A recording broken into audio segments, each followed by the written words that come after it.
ओम अज्ञानतिमिरान्धस्य ज्ञानञ्जनशलाकया चक्षुरुन्मिलितं येन तस्मै श्रीगुरुवे नमः। श्रीचैतन्यमनोभीष्टं स्थापितं येन भूतले स्वयं रूपकदा मह्यं ददाति स्वपदान्तिकं वन्देऽहं श्रीगुरु श्रीयुतपदकमलं श्रीगुरून् वैष्णवाचं श्रीरूपं साग्रजातं सगण रघुनाथान्वितं तं सजीवं साद्वैतं सावधूतं परिजनसहितं कृष्णचैतन्यदेवं श्रीराधाकृष्णपादान् सगण ललिता श्रीविशाखान्विताश्च नित्यानंदम नमस्तुभ्यं प्रेमानंद प्रदायते कलौ कल्मषस्य नाशाय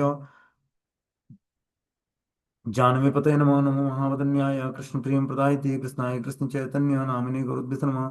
नमो ब्रह्मणदेवाय गौ ब्राह्मणिताय च जगत्ताय कृष्णाय गोविंदाय नमो नमः। जय श्री कृष्ण चैतन्य प्रभु नित्यानंद श्री अद्वैत गदाधर श्रीवासादि श्री गौर भक्तवृंद। हरे कृष्ण कृष्ण कृष्ण हरे हरे, हरे राम राम राम हरे हरे।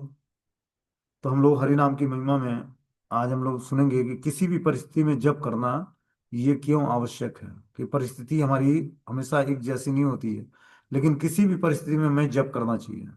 ऐसा संभव है कि हम एक महामंत्र सुने और अचानक हमें बोध हो कि कृष्ण उनके नामों से में विद्यमान है और कृष्ण का नाम स्वयं कृष्ण ही है। ऐसा विचार कहाँ से आया? क्या इस विचार का जन्म मन में हुआ? क्या यह स्वयं कृष्ण से आया?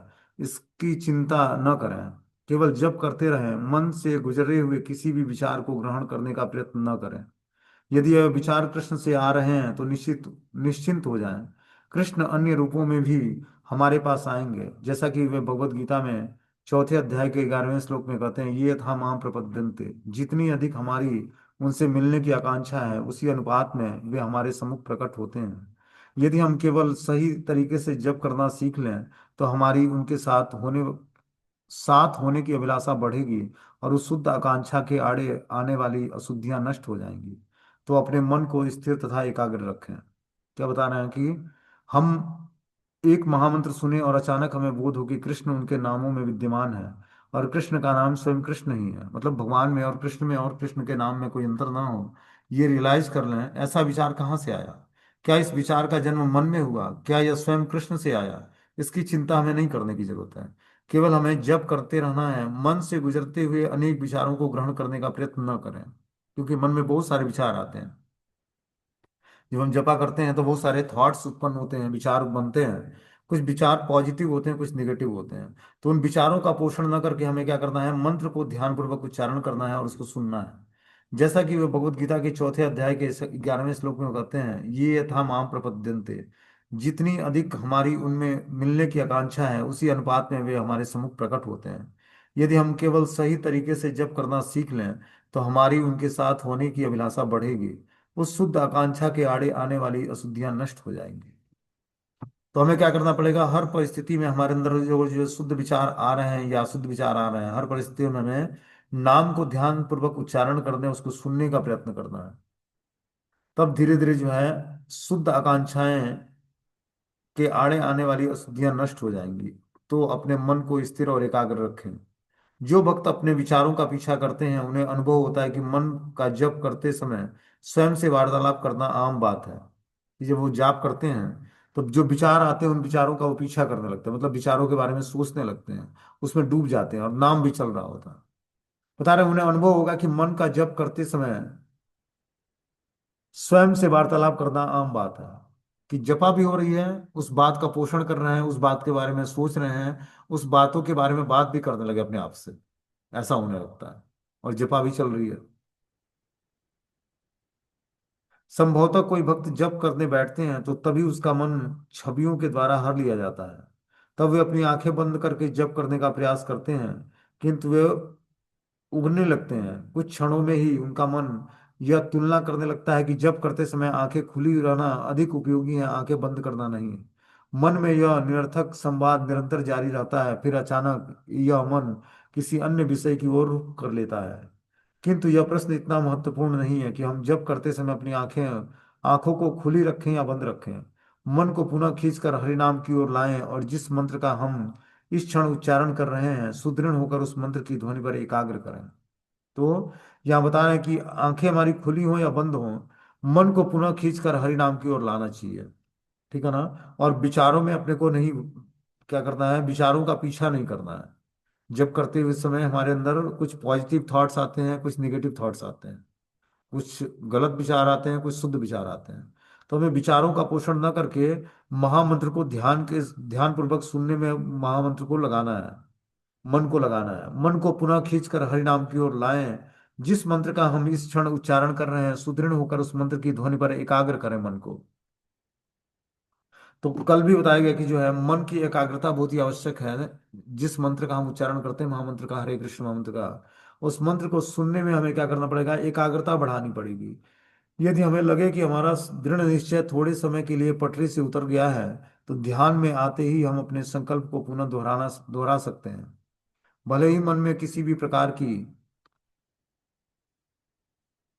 भावनाएं एवं विचार उठ रहे हों, हमारे लिए सर्वोत्तम यही है कि हम सरलतापूर्वक मंत्र के श्रवण में लगे रहें। जब मन यह समझ जाए कि हम प्रत्येक कार्य के प्रति गंभीर हैं, तो वह शांत हो जाएगा और जप में हमारा सहयोग करने लगेगा। यदि हम कृष्ण शब्द की ध्वनि तरंगों को सुन सकें, तो मंत्र श्री कृष्ण को हमारे समक्ष प्रकट कर देगा। क्या बता रहे हैं कि हमारे लिए सर्वोत्तम यही है कि हम सरलतापूर्वक मंत्र के श्रवण में लगे रहें, कि सरलतापूर्वक मंत्र को उच्चारण करें और उसको सुने। जब मन यह समझ जाए कि हम अपने कार्यों के प्रति गंभीर हैं, तो मन शांत हो जाएगा। मन को भी विचारों का जब हम पोषण करते हैं मन से, तब वो मन क्या करता है, और उसमें उलझता जाता है। लेकिन जब हम में विचारों का पोषण न करके मन को मंत्रों के जप में सावधानी पूर्वक सुनाने में लगाएंगे, तो धीरे धीरे जो है मन कंट्रोल में आ जाएगा, जप में हमारा सहयोग करने लगेगा। यदि हम कृष्ण शब्द की ध्वनि तरंगों को सुन सकें, तो मंत्र श्री कृष्ण को हमारे समक्ष प्रकट कर देगा। और जब हम उस शब्द ब्रह्म को सुनते हैं ध्यान पूर्वक, तो श्री कृष्ण को हमारे समक्ष वो प्रकट कर देगा। प्रायः ही भक्तगणों को यह भय बना रहता है कि कृष्ण उनके समक्ष कभी प्रकट नहीं होंगे, परंतु हमारे आचार्यों ने हमें विश्वास दिलाया है कि हम उचित प्रयास के द्वारा अवश्य ही सफल होंगे। केवल एक मंत्र सुनिए। यदि एक बार मन प्रशिक्षित हो जाए, तो केवल एक हल्का सा स्मरण दिलाना पर्याप्त होगा। जब एक यांत्रिकी प्रक्रिया नहीं है, यदि हम कृष्ण के नामों को ध्यानपूर्वक सुनते हैं, तो हम उन नामों में कृष्ण को प्रत्यक्ष उपस्थित पाएंगे। तो अपने को क्या करना है, मन को बार बार कृष्ण नाम में को सुनाना है, न कि विचारों का पोषण करना है मन से। क्योंकि विचार, बहुत सारे थॉट्स उत्पन्न होते हैं, विचार उत्पन्न होते हैं, और विचारों में कुछ निगेटिव होते हैं, कुछ पॉजिटिव होते हैं। तो हर परिस्थिति में क्या करना है, हमें मंत्रों को ध्यान पूर्वक मन को सुनाने में लगाना है। बोलते हैं मन को हरि नाम का आलिंगन करने दीजिए। हरि नाम का आलिंगन करने का अर्थ है हरि नाम का आस्वादन करना। और हरि नाम का आस्वादन श्रवण करने से होता है। जब हम कृष्ण उच्चारण को ध्यान पूर्वक सुनते हैं, यदि हम वास्तव में कृष्ण नामों का श्रवण करें, तो हम उनके नामों का आस्वादन कर सकेंगे।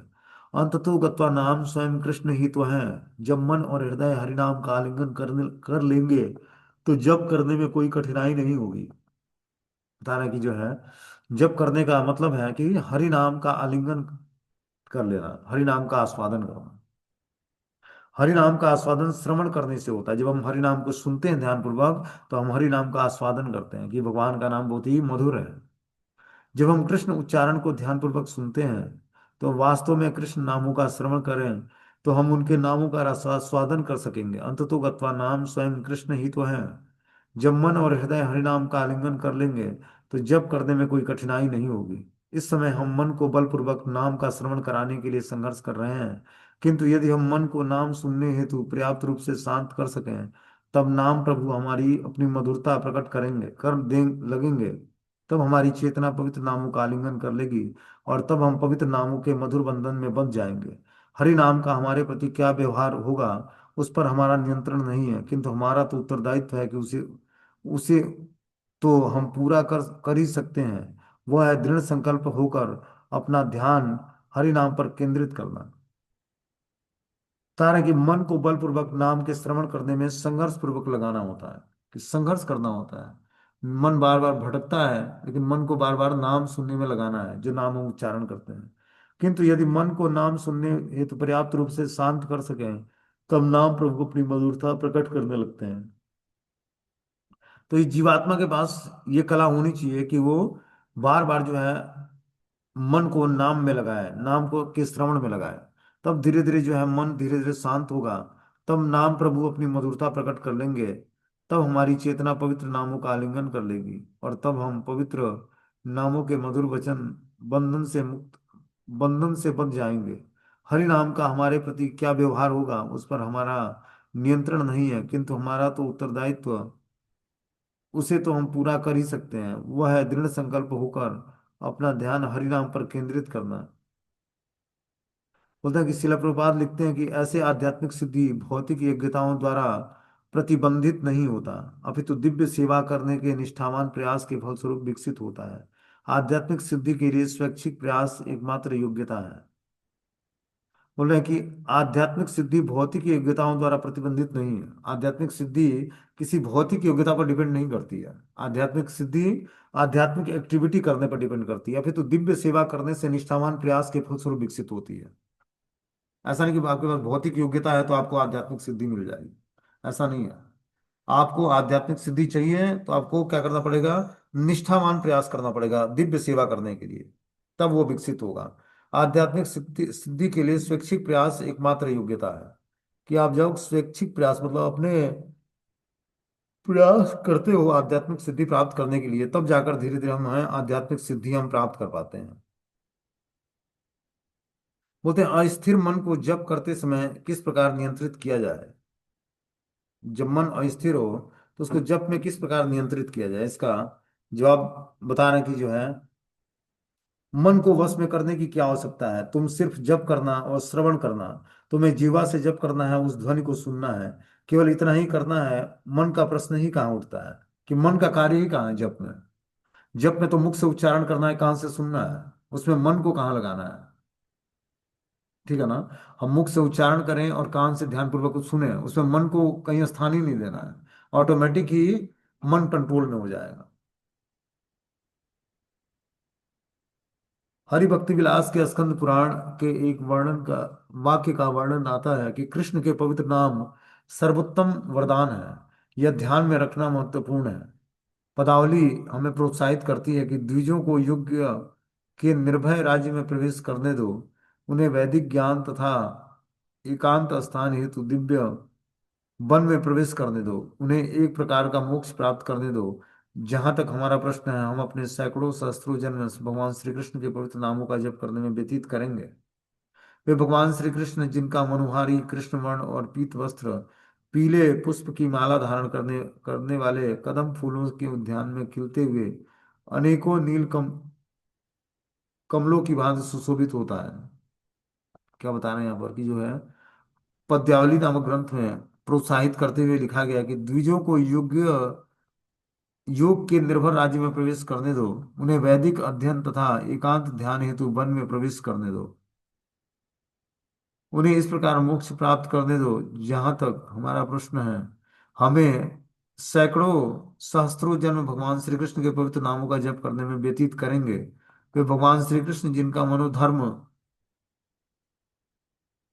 मनोहारी कृष्ण वर्ण और पीत वस्त्र, पीले पुष्प धारण किए कदम वृक्षों के उद्यान में खेलते हुए अनेक नील कमलों की भांति सुशोभित हो रहे हैं।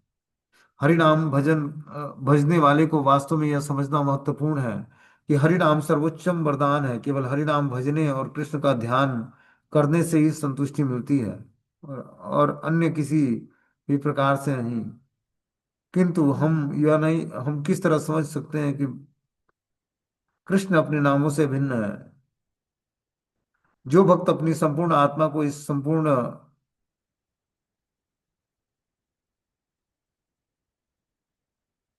एक मिनट।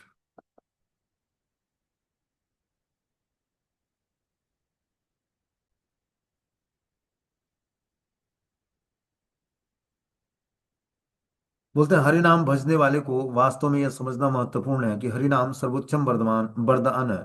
केवल हरि नाम भजने और कृष्ण का ध्यान करने से ही संतुष्टि मिलती है, अन्य किसी भी प्रकार से नहीं। तो हमें क्या करना पड़ेगा? हरि नाम जप भजन करते हुए कृष्ण का ध्यान करते हुए पूर्ण रूपेण संतुष्ट रहना पड़ेगा, अन्य किसी प्रकार से नहीं। किंतु हम यह किस प्रकार समझ सकते हैं कि कृष्ण अपने नामों से भिन्न है? जो भक्त अपने संपूर्ण आत्मा को इस अमृत में भिगो देता है, वे इस अमृत का पूर्णतया आस्वादन करते हैं। ऐसी हरिनाम की सुंदरता एवं शक्ति है, और यही श्री चैतन्य महाप्रभु का उपहार है कि भगवान श्री चैतन्य महाप्रभु ने हमें हरिनाम रूपी उपहार प्रदान किया है। और हरिनाम सुंदरता और शक्ति में अपने आप में पूर्ण है। हरिनाम प्रभु का आगमन उपहार यही था कि जीवन के सर्वोच्च प्रयोजन प्रेम भक्ति का को प्राप्त किया जाए।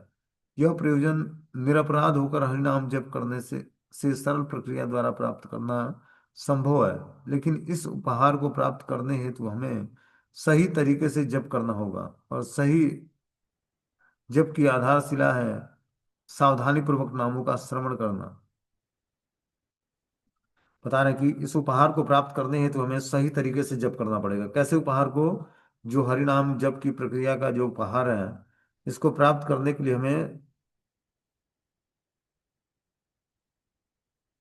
स-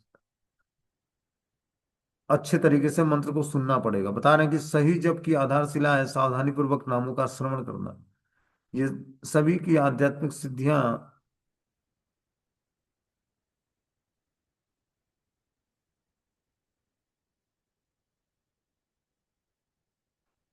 इस उपहार को प्राप्त करने हेतु हमें सही तरीका से जप करना चाहिए, और सही जप की आधारशिला है सावधानी पूर्वक नामों को श्रवण करना।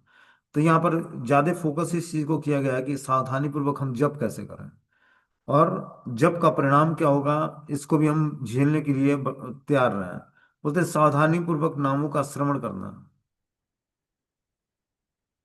कभी आध्यात्मिक सिद्धियां इस पवित्र नामों के श्रवण में,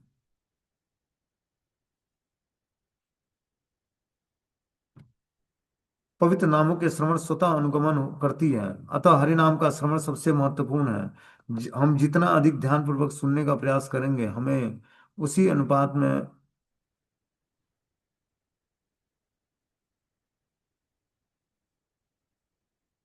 बता रहा है कि हमें जिस अनुपात में हम मंत्र को ध्यान पूर्वक सुनने का प्रयास करेंगे, उसी अनुपात में भगवान से हमारा रिसिप्रोकेशन बढ़ेगा। भगवान के प्रति एक सच्चे प्रेमी को का ध्यान कितना गहरा और अखंडनीय होता है, उसे समझाने के लिए गौड़ी वैष्णव एक कहानी सुनाते हैं। बता रहे कि भगवान के प्रति एक सच्चे प्रेम का ध्यान कितना गहन और अखंडनीय होता है, इसे समझाने के लिए गौड़ी वैष्णव एक कहानी सुनाते हैं। एक बार की बात है, एक वृद्ध ब्राह्मण किसी जंगल में जा रहा था। उन्हें बोध हुआ कि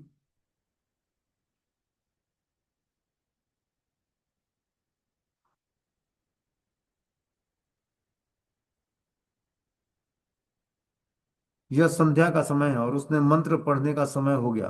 यह सोचते हुए जंगल में उसे कोई परेशानी नहीं करेगा, कोई परेशान नहीं करेगा, वे पथ के किनारे बैठ गया और मंत्रों का उच्चारण करने लगा। अचानक एक युवती भागती हुई आई और बोला उस ब्राह्मण को कि एक जोरदार ठोकर मारकर चली चली गई। उस युवती ने पीछे मुड़कर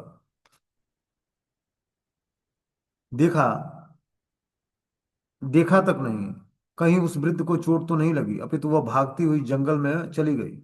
ब्राह्मण को बुरा लगा। वह पूर्णतया शांत होकर ध्यान पूर्वक मंत्रों के पाठ करने में लगे हुए थे, किंतु उन्होंने यह अपमान सहन करने के लिए बाध्य होना पड़ा। पर उनकी संध्या का समय हो गया था, अतः उनका मन विचलित होने के कारण भी मंत्र पढ़ना जारी जारी था। 2 घंटे पश्चात वही युवती लौट कर आ रही है, परंतु इस बार वह शांति से चली।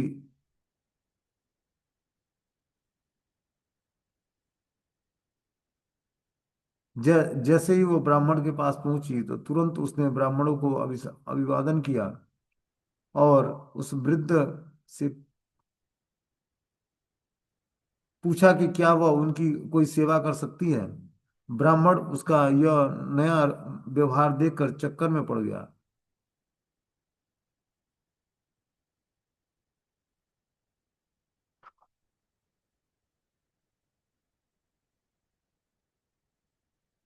पता ना कि 2 घंटे पश्चात उसी युवती वही युवती लौट कर आ रही थी, परंतु इस बार वह शांति से चली जा रही थी। जैसे ही वो ब्राह्मण के पास पहुंची, तुरंत उसने ब्राह्मण का अभिवादन किया और उस वृद्ध के से पूछा कि क्या वह उनकी कोई सेवा कर सकती है। ब्राह्मण उसका यह नया व्यवहार देखकर चक्कर में पड़ गया। उस युवती की पिछली लापरवाही का स्मरण करते हुए ब्राह्मण ने कहा कि मुझे समझ नहीं पा रहा हूं कि तुम मुझे अभी सम्मान दे रहे हो अथवा।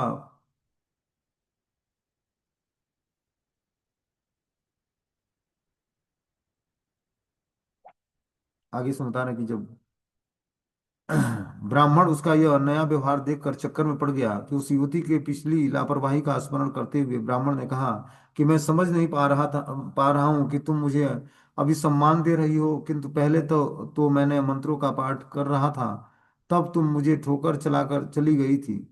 तुम्हें मेरी सहायता हेतु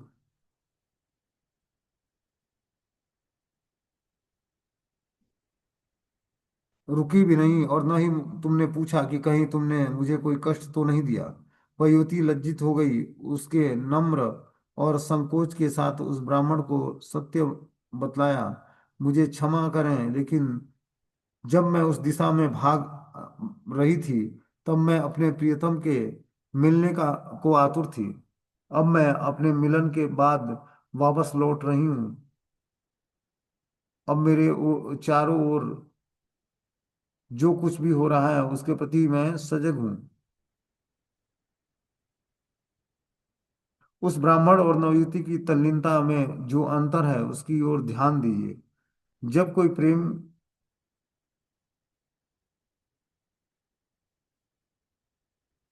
में होता है तो प्रियतम में तल्लीनता इतनी गहरी होती है कि वास्तव में और कुछ भी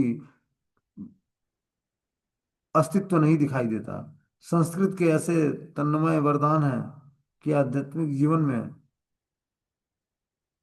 जो कुछ प्राप्त करना चाहते हैं वह दिव्य नाम हमें वह सब प्रदान बता रहे हैं कि आध्यात्मिक जीवन में हम जो कुछ भी प्राप्त करना चाहते हैं यह दिव्य नाम हमें वह सब कुछ प्रदान कर सकता है। कि जो भी हमारी इच्छाएं हैं वो हरि नाम जो है सब कुछ इच्छाओं को पूर्ण कर सकता है, आध्यात्मिक जीवन में भी और भौतिक जीवन में भी। यदि हम श्री कृष्ण के गहन रूप से उनके नाम के प्रति तल्लीन हो गए तो यही सर्वोच्च सिद्धि है, सर्वोच्च वरदान है। आध्यात्मिक जीवन में हम जो कुछ देखते हैं या जो कुछ प्राप्त करने की इच्छा करते हैं वो निश्चित रूप से हरिनाम प्रभु पूर्ण कर देते हैं।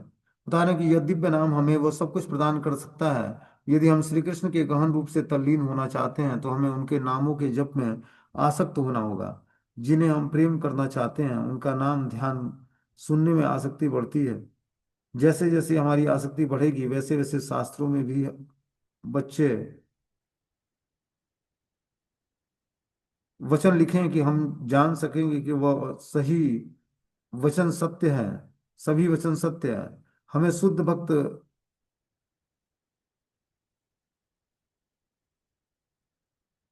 हमें शुद्ध भक्ति चाहिए तो श्री चैतन्य महाप्रभु का हमारे पास हमारे लिए उपहार है। किंतु हम उन दिव्य चेतना के स्तर पर छलांग नहीं लगा सकते। हमें मूल प्रक्रिया प्रक्रिया से प्रारंभ करना होगा। पवित्र चेतना के स्तर पर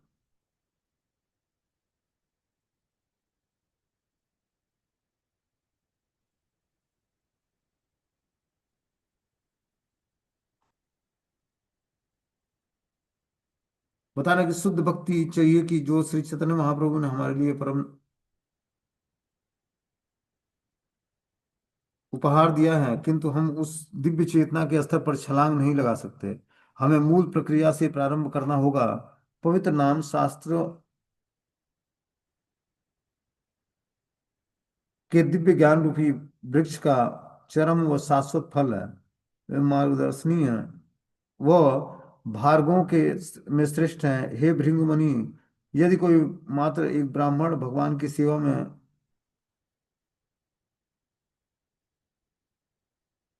बता रहे हैं कि जो है पवित्र नाम समस्त शास्त्रों के दिव्य ज्ञान रूपी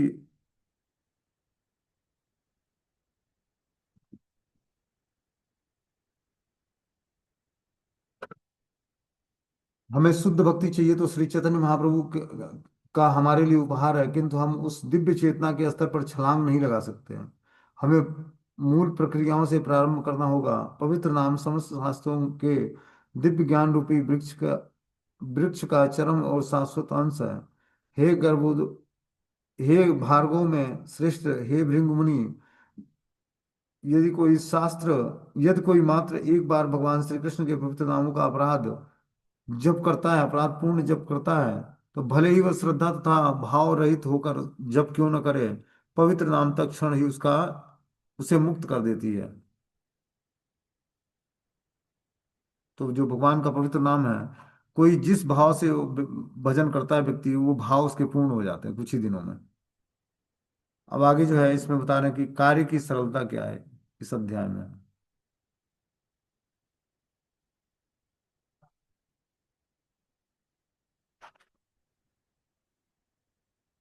अपनी चेतना को नाम की ध्वनि से स्पर्श करने करने दीजिए, केवल उस दिव्य ध्वनि के कंपन का अपने मन और हृदय में स्पर्श होने दीजिए।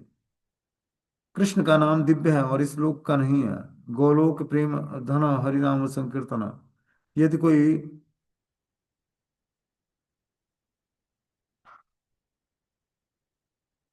अपनी चेतना को नाम की ध्वनि के स्पर्श करने में लगाता है, तो उस दिव्य ध्वनि के कंपन का असली मन तथा हृदय में स्पर्श नहीं होना चाहिए। कृष्ण को हरिनाम के रूप में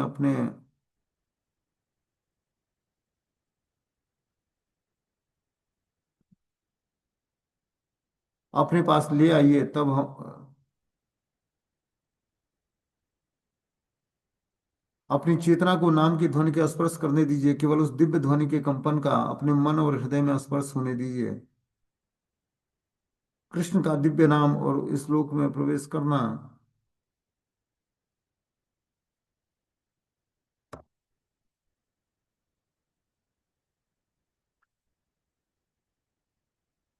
तारे कृष्ण का नाम दिव्य है, वो इस लोक को नहीं बल्कि कृष्ण को हरिनाम के रूप में अपने पास ले आइए।